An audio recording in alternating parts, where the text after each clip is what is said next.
Eu queria começar com uma pergunta que pode parecer contracorrente, mas é o seguinte: o Trump ele tem adotado uma postura de vitorioso, né? Como inclusive uma reportagem aqui do UOL, né, colocou, do Alexandre Novaes Garcia. Ele tem adotado uma postura de vitorioso diante dos acordos que ele tem estabelecido no tarifaço, acordos com vários países, né? Ele falou: venci aqui, venci aqui, venci aqui, venceu acolá. Duas perguntas: ele realmente venceu? Né? Essa estratégia dele de tocar o louco, muitas vezes, tem surtido frutos para os Estados Unidos, ou isso é uma narrativa da parte dele? Bom dia, Sakamoto, Josias, sempre um prazer conversar com vocês. Olha, na narrativa que ele monta, ele ganha sempre, né? O Trump, ele está sempre ganhando. Aliás, a retórica que ele usa é sempre essa. Ele está sempre vencendo as batalhas que ele mesmo inflige, a despeito das consequências negativas, daí, no fundo, das derrotas. Eu digo que não tem como ganhar uma guerra tarifária tal como ele está propondo. Porque os impactos nos Estados Unidos são muito negativos, né? Ele está empoderado por alguns acordos que, de fato, ele tem feito com a União Europeia, foi o último, e que pode ter consequências, inclusive, para a negociação brasileira. Agora, a grande batalha dele é com a China, né? A China, provavelmente, eles vão seguir negociando e esse acordo vai ser empurrado por mais 90 dias. É a expectativa que está sendo colocada na mesa. Agora, para a economia americana, não há vitória, porque as tarifas vão gerar pressão de preço nos Estados Unidos.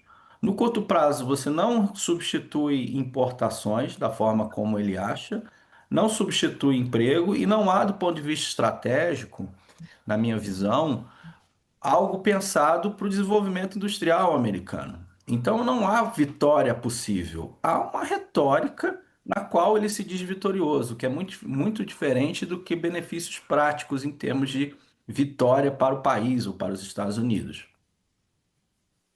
Olha, Pedro, Só como para você te. diz, não tem como ganhar isso, né?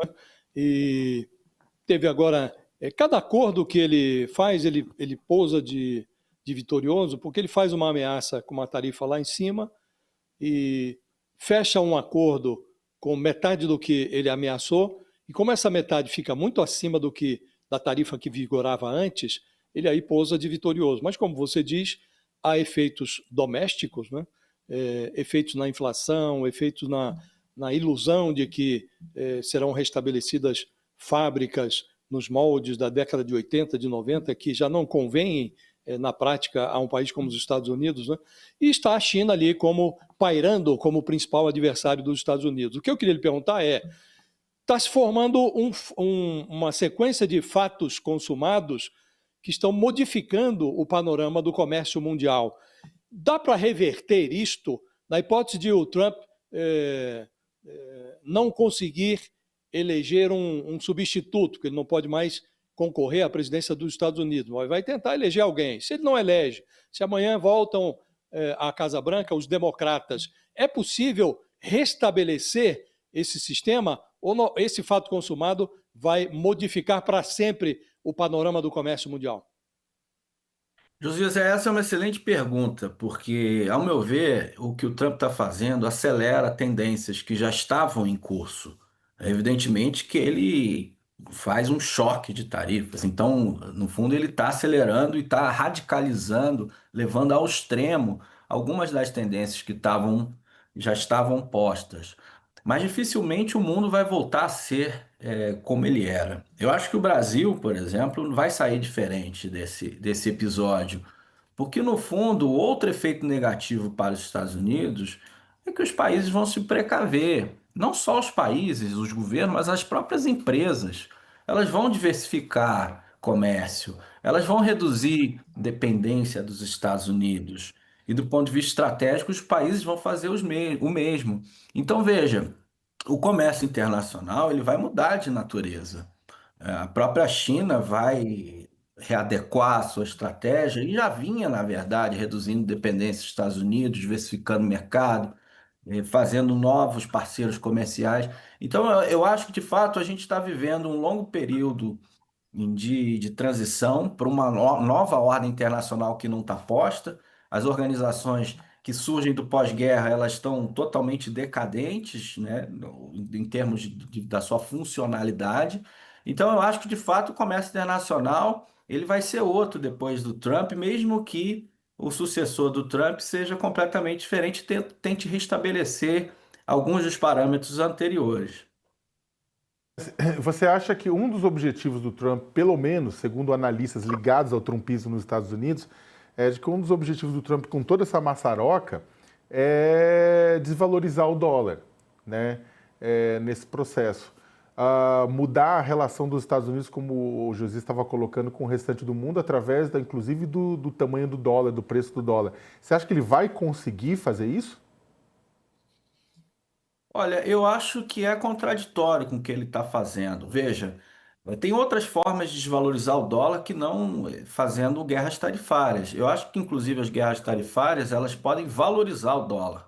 Veja, se as tarifas geram inflação nos Estados Unidos e o Banco Central americano lê isso como necessidade de juros mais altos, os Estados Unidos vai acabar atraindo capital.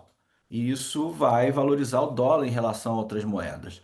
Então, eu acho que o uso do câmbio ele deveria ter sido pensado de outra maneira e não como guerras tarifárias, né? Inclusive, já houve na história do capitalismo internacional, ali na década de 80 momentos de acordos para que as moedas flutuassem de outra maneira. O chamado Acordo de Plaza, em 1985, é um exemplo disso, né? Que os Estados Unidos tinham uma moeda muito valorizada e o eufemismo era desvalorizar ordenadamente o dólar ou valorizar as outras moedas ordenadamente. E ali houveram acordos políticos, que só o anúncio dos acordos já provocaram um efeito enorme.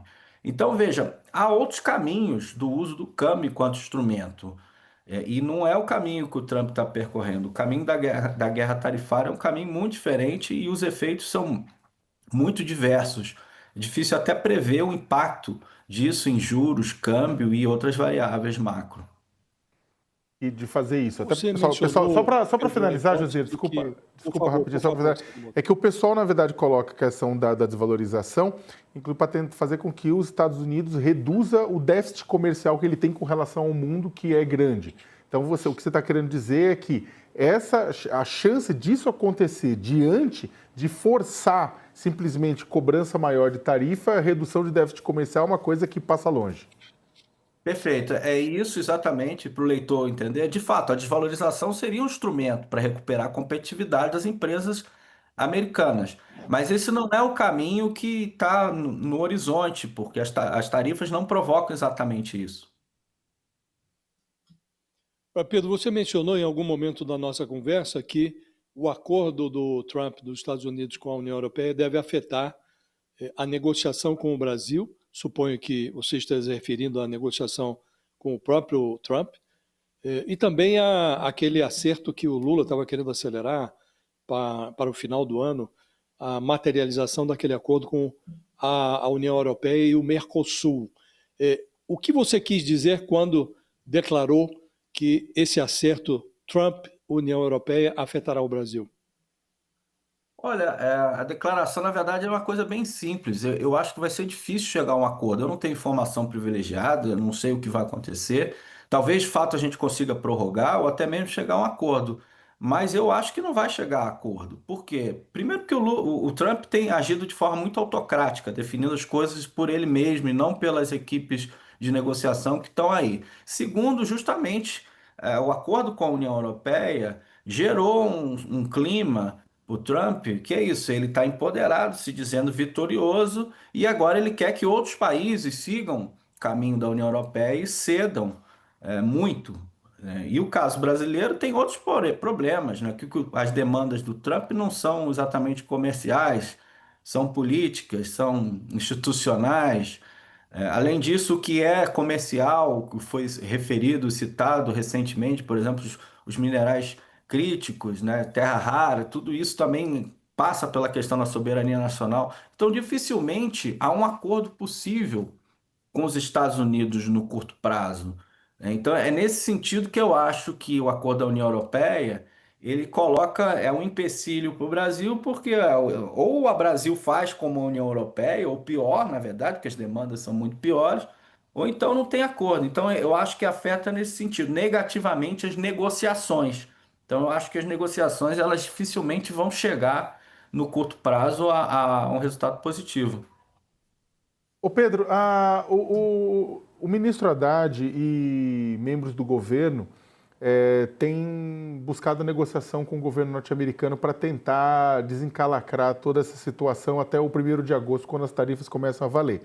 Começou a circular a possibilidade de que buscar a exclusão de determinados itens da nossa pauta exportadora, como alimentos, café, suco laranja, carne, entre outros, e os aviões da Embraer. Né? Isso seria um grande alívio? Você acha que isso é possível? Ou o presidente Trump está realmente cavalgando numa justificativa política para esse tarifaço e não vai dar bola para isso, mesmo com as pressões internas, que pode levar inclusive ao aumento de inflação, né? Porque suco laranja, café, hambúrguer, né? É a base da alimentação do norte-americano, né? Exatamente. Sakamoto, eu acho que, sendo pessimista, eu acho difícil porque o Trump está resolvendo as coisas sozinho.